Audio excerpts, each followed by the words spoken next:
guys দেওবাৰ বুলি ক'লে আমাৰ মানুহজনৰ এয়া আৰু বিশেষ দেই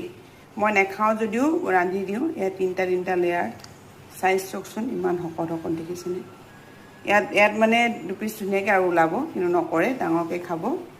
শুকান খৰিচালৰ বনাব কৈছে আৰু ঔটেঙালৰ বনাব কৈছে এতিয়া কি কৰা যায় ভাবি চাওঁ দেওবাৰ বুলি ক'লে বোলে গাহৰি খালে ভাল লাগে আৰু যিসকলে নেখায় প্লিজ বেয়াকৈ কমেণ্ট নকৰিব দেই আৰু মোৰ কাৰণে মানে আমাৰ ল'ৰা ছোৱালীকেইটাৰ কাৰণে আমাৰ এয়া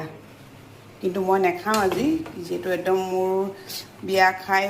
গৰম সোমালে নেকি অৱস্থা বেয়া হৈ আছে বাথৰুমলৈ অহা যোৱা কৰি থাকিবলগীয়া হৈছে এয়া আৰু এতিয়া বনাই দিওঁ